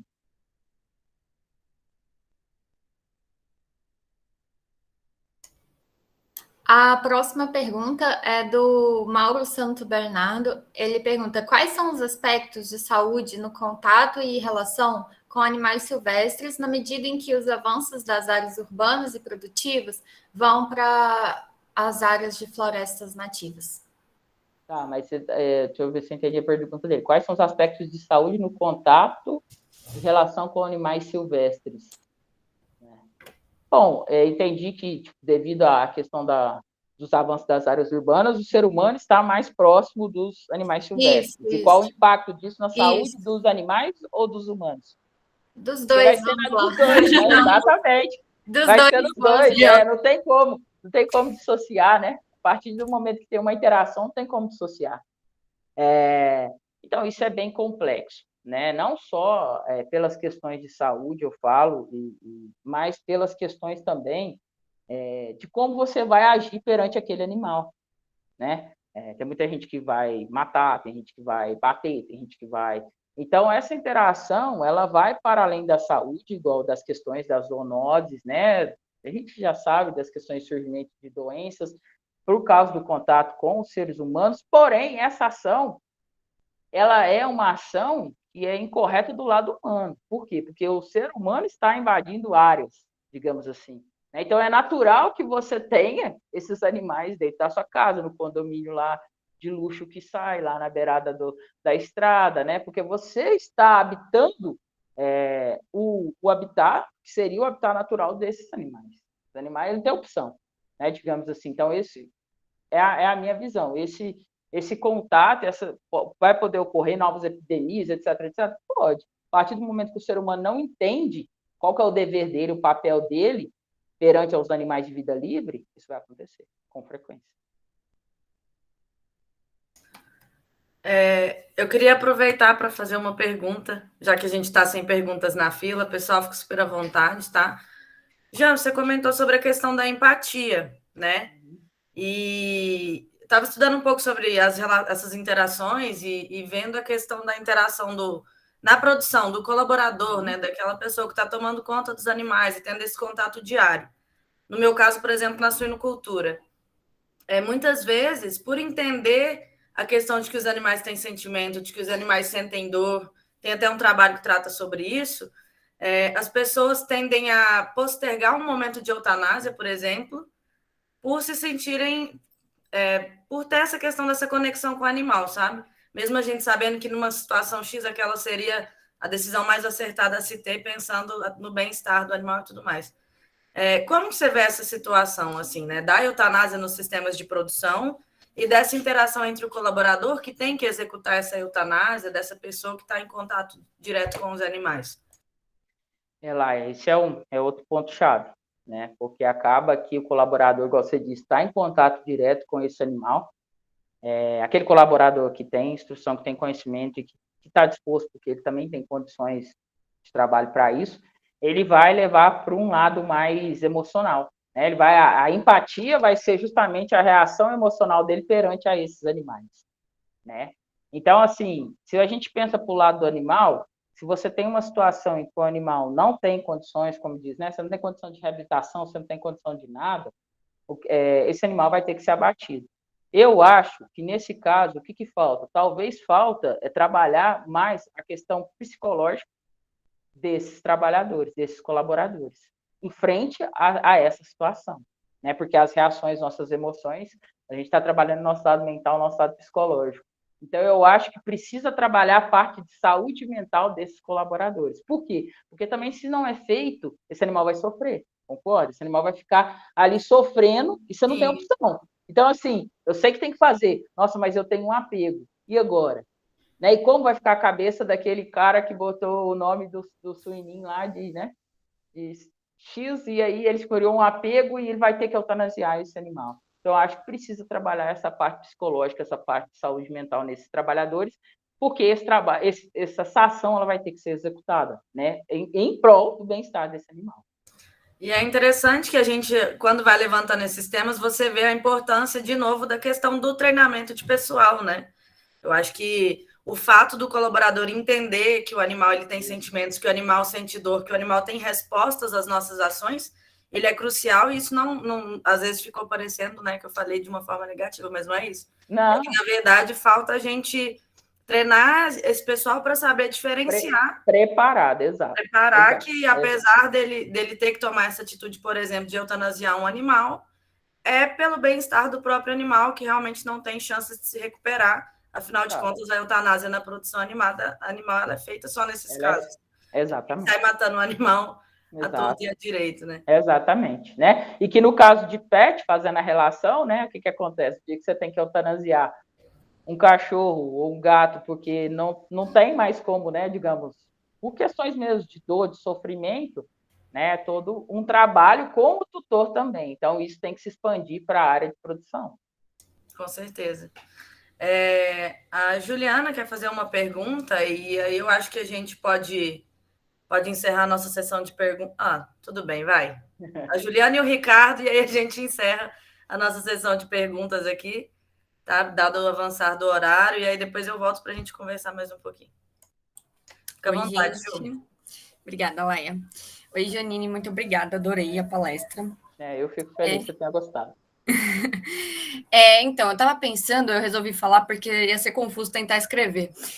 Teve alguma, eu não sei se foi no Fantástico que deu, alguma coisa assim, tipo, lobos não foram domesticados, eles que se aproximaram porque também era vantajosa a relação, etc. E fiquei pensando nisso em relação à pergunta do professor Gameiro, né? Do comentário na realidade, que é sempre uma visão nossa diante daquilo. Eu fiquei pensando se já tentaram, se seria possível fazer alguma pesquisa no sentido de, se desse a possibilidade, obviamente, animais que são bem tratados, a gente não vai comparar isso num sistema com manejo completamente ignorante, né? Vou colocar nesse sentido, porque eu não achei outra palavra, mas acho que vocês entendem. Sim. Se teria como fazer isso, se isso também seria um método bom de tentar enxergar a visão deles nisso, se eles pudessem escolher, óbvio que ainda assim teria muita influência, mas, enfim, fiquei pensando nisso, eu queria saber a opinião, o que eles têm, se tenta fazer alguma coisa nesse sentido. Mas você fala influência, porque assim, eu me perdi um pouco na sua pergunta. Tá. Falou da domesticação do lobo, Isso. Aí você entrou em sistemas e eu dei uma perdida. Tá, é porque assim, a domesticação nessa hipótese aí, é de que os animais se aproximaram dos humanos, então isso foi vantajoso, teoricamente, para os animais, certo? Então, eu queria entender, hoje, se tem como a gente saber se para os animais é vantajoso de alguma forma, para eles ficariam perto porque tem vantajoso alimento. Estar perto dos humanos. Isso, exatamente, isso.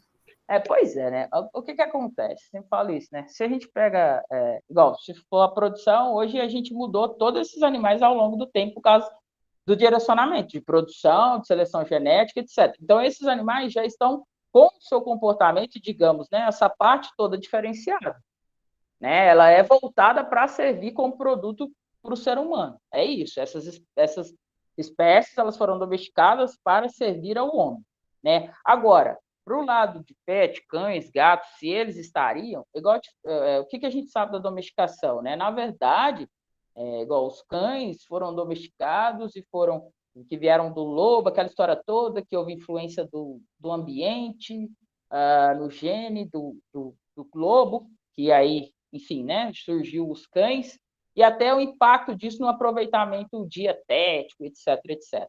Né? Então, eu falo assim, eu acho que se eles ficariam, digamos, perto da gente ou não, iria depender muito da nossa atitude com eles. É o que eu vejo. Por quê?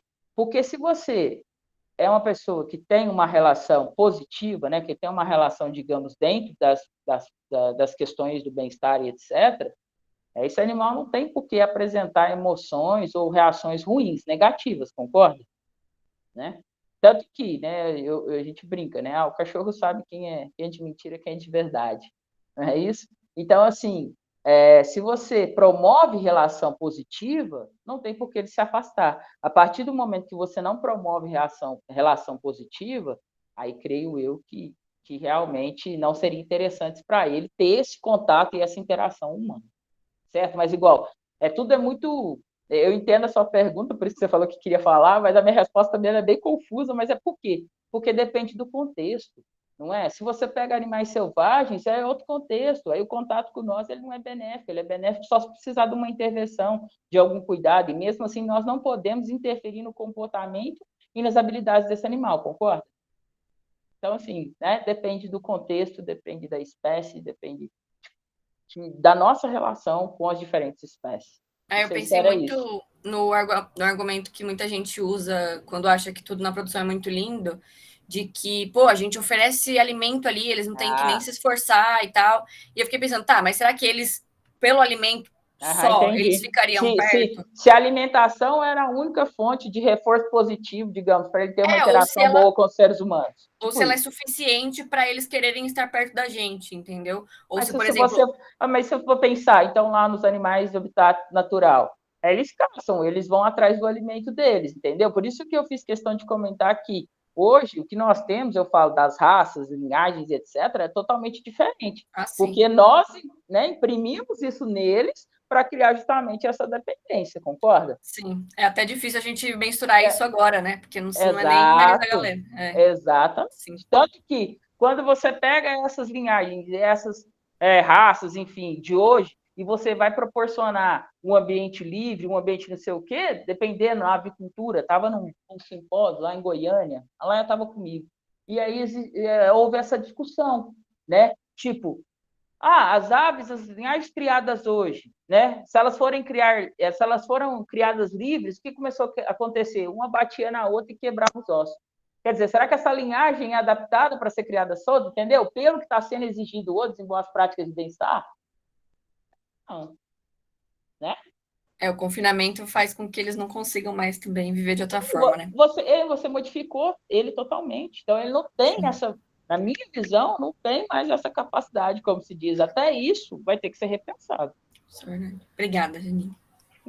Só fazendo um gancho, um exemplo disso é, por exemplo, em matrizes suínas, quando a gente tira elas das gaiolas e deixa a opção entre estar no espaço aberto ou estar na gaiola. As fêmeas sempre voltam para gaiolas. Então, assim, a gente já influenciou tanto o comportamento desses animais que eu nem sei até que ponto... É um absurdo, né? Dá até medo. Exatamente. Bom, só um comentário mesmo. Agora eu abro, então, para a nossa última pergunta, né? Aí do professor Ricardo, fica à vontade. Primeiro, professora, parabéns pela coragem. Setor tão difícil que vocês estão, que não pensa essas coisas de ter complexidade, pensa só de uma forma só. Parabéns. Obrigado. Você é muito corajosa para fazer isso, e a gente precisa de pessoas corajosas como você. É uma satisfação ouvir o seu empenho, a sua dedicação. Eu só quero fazer uma pergunta bem simples. Nós temos um grupo de estudo, a gente tem estudado sobre essas atividades mais complexas das relações dos homens com os animais.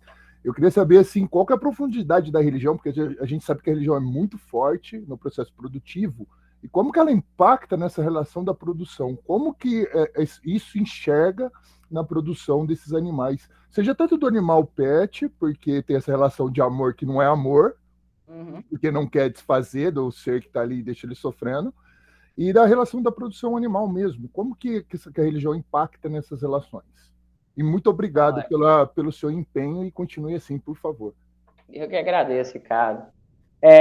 Então, né, a religião vai ser um aspecto social muito, digamos, imponente nessa relação animal. Né? Porque da mesma forma que nós estamos aqui falando de bem-estar e etc., nós executamos alguns tipos de abate em que nós não seguimos normativas que, teoricamente, diminuiriam dor e sofrimento nesse animal para atender a uma religião. Né? Se a gente parar para refletir, é isso. Né? E ao redor do mundo, as religiões, elas se diferenciam. Então, a religião que vai comer, né, se alimentar, enfim, não tem nada, eu falo assim, contra o consumo de carne, etc., mas tem a religião que não, que, né, o budismo aí, que ele é a favor dos direitos dos animais, então você não pode se beneficiar deles, todos têm direito à vida, de ser vivo. Né? Então, ele usa essa questão aí para isso. Né? Igual eu falo, é muito complicado você falar que você vai ter boas práticas de bem-estar e cuidar e ter essa interação sempre positiva, sendo que a religião não é única. A religião não é única. E religião é uma coisa que você, né, como se diz, cada comunidade tem a sua. E aí, você vai desrespeitar a religião alheia em prol... É difícil pensar isso, mas você vai desrespeitar a religião alheia em prol de um benefício ao animal? Né? Acho que a Laia tentou fazer, não foi lá, uma pesquisa lá em Uberlândia, pergunta a ela se ela conseguiu, em relação a isso, de pegar dados... Foi complexo, a gente foi basicamente ameaçado. Foi? Dos cultos religiosos. Na hora que falava isso, o pessoal queria era bater na gente. O que você vai divulgar isso? O que é isso? Mas não é. Por quê? Porque como que eu vou entender isso, né, se eu não pesquiso na área, se eles não dão oportunidade para isso também? Né? A gente também precisa disso, mas eles não foram abertos. A Laia não conseguiu fazer pesquisa, né? Enfim, mas é muito complicado. Essa questão social que eu falo, quando você envolve a lado religioso, nós temos N religiões no mundo, você não consegue ter a mesma visão de interação. Mesmo porque num país a vaca sagrada, não sei na onde, entende? Então, assim, é muito complicado. Né? Num país em que a gente pega, o meu cachorro dorme comigo, em outros ele é alimento. Né? As culturas mudam, igual no caso dessa questão do consumo de cachorro, vem mudando. Eu pensei que isso não ia mudar por agora, não, mas vem mudando. O avô vê o cachorro como carne e o neto vê o cachorro como bicho de estimação. É tipo isso.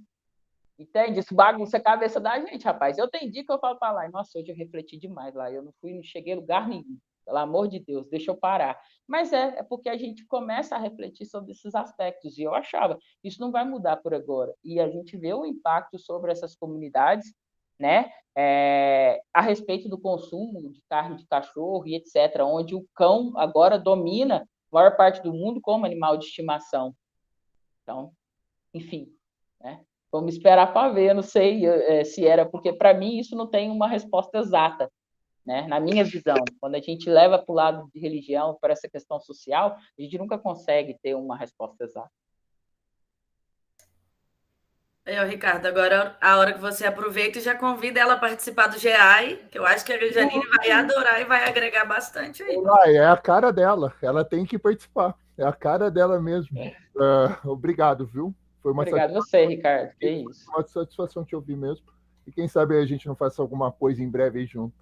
Com certeza, estou à disposição, não, com certeza. Vamos ver se a gente põe para frente alguma coisa aí. Com Obrigado. Certeza, pode contar comigo, entrar em contato, lá tem meu telefone, e-mail, fica à vontade. Obrigado. Bom, pessoal, eu tinha encerrado, mas como eu sou mineira, eu sempre tenho espaço para mais um, então eu vou abrir a palavra para a professora Roberta Brandi, que está aí e solicitou. Professora, fica à vontade.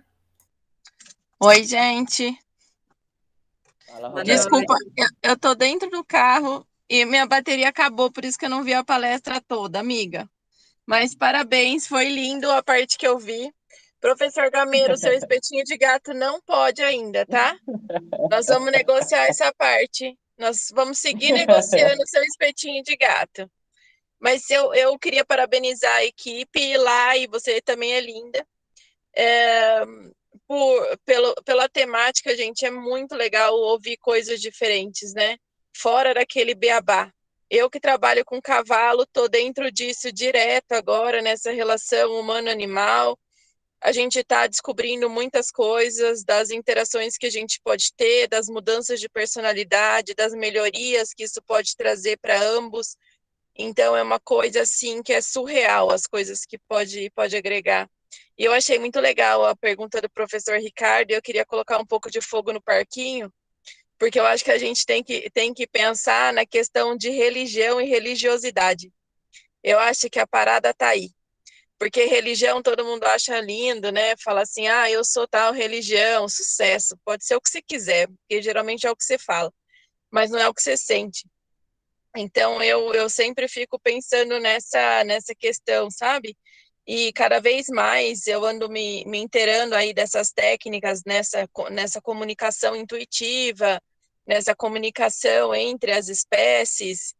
E na verdade, assim, o que é essa comunicação, né? É o ser humano que ficou burro a partir do momento que ele aprendeu a falar e ver, né? Ele parou de ler os outros sentidos. Então, eu acho que essas temáticas, elas são muito legais, muito legais. Professor Gameiro, você é um espetáculo, né? Você já sai puxando a fila e a gente vem tudo atrás, viu? Você está de parabéns, você, sua equipe.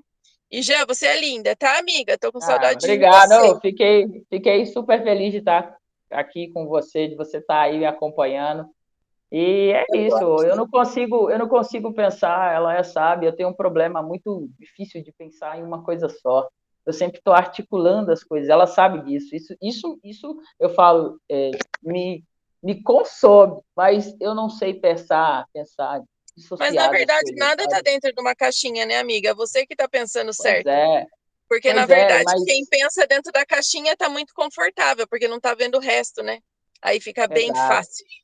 exato, Mas né? E aí esse que é legal. Mas quando a gente vai discutir, eu falo, eu gosto muito disso, sabe? Eu gosto muito dessa temática, a Laia já falou aí das questões das pessoas, de interpretar isso, como elas levam isso para o meio animal, né? E da gente ter mais atenção, como você disse, cavalo é fantástico, né, Roberta, para essas questões de emoção e captação de emoção humana e etc. E traduzir isso para a emoção deles é uma coisa fantástica. Tem um mundo aí para ser pesquisado e para a gente melhorar, na verdade, porque a gente precisa melhorar para melhorar a convivência e né, eu falo, a vida desses animais. Então, não tem como não discutir. Eu acho que a gente está quebrando a barreira, né? A gente está entendendo que tudo é energia, e aí você dá o nome que você quiser para isso.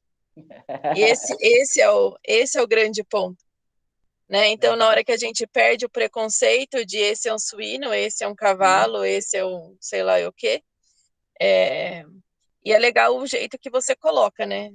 Todo mundo sabe que se falar assim para mim, vai no abate do não sei o quê, não vou mesmo. Mas eu não vou mesmo. Não precisa nem me convidar que eu não vou lá. E você me convida para ver só a maternidade, os seus porquinhos bebê. É o mais longe que eu vou. O resto não precisa me convidar porque eu não vou entrar. Mas é muito legal essa relação com animais de produção, né? A forma como a gente conduz, né? E só colocando o cavalo aí no meio da história, teve um trabalho com cavalo que fizeram uma avaliação e o cavalo não percebeu que ele estava na prova. Então, o comportamento dele foi o mesmo. Agora, o comportamento da pessoa que estava montando foi absurdamente diferente. Então, tipo, o cavalo tá de boa. Ele fala assim, mano, eu sei fazer isso aqui. Obrigada, valeu. Agora a pecinha que estava em cima é que zoou o sistema, né? Exatamente. Então, é muito legal essas coisas. E aí, essa questão de empatia, né? A palavra que você usou, ela é muito interessante. E eu vou expandir essa visão para a equipe do professor Gameiro. É muito legal como as pessoas se reúnem dentro de uma energia só e ele consegue liderar essa energia. Então, ele não manda em nada. Eu nunca vi ele mandar alguém fazer alguma coisa. Ele sempre dá o exemplo e todo mundo sai fazendo. Quiser eu, professor, estou precisando aprender. Vai fazer umas aulas. Mas isso é o que é legal, do que é o líder e o dominante, né? Exato, então, exatamente. a gente tem que, na verdade, eu acho que a gente tem que dar um passinho atrás e aprender com a natureza, né, Jean? Então, eu acho bom a gente ter essas conversas exatamente por causa disso. Mas eu já tumultuei muita reunião de vocês, eu só entrei para dar parabéns, falar que eu estou com saudade de todo mundo, prazer, professor Ricardo. Professor Gameiro, sem espetinho de gato, fechou? Tá? Eu te dou um petisquinho de gato, sem espetinho. Eu fiz um trabalho com o professor de petiscos para gato. Ele quer comer os gatos, não os petiscos. O negócio tá pesado, tá puxado pro meu lado. Mas tudo bem, mas estamos aí. Gente, muito obrigada, parabéns a todos, amigas, saudades, professor, parabéns, equipe, mais parabéns ainda. Eu vou sair aí, eu vou lá na sua casa, pode deixar. Vem aí, a gente está te esperando. Gente, parabéns, muito obrigada, viu, pela noite. Boa noite para vocês, obrigada. Obrigado, professora Roberta. Um abração. Bom, pessoal, acho que com as colocações da professora Roberta, a gente encerra, então, mais uma edição do nosso Diálogos do LAI. Mais uma vez, eu queria agradecer a presença aí de todos, já são quase 9 horas da noite, o pessoal continua aqui ferrenho.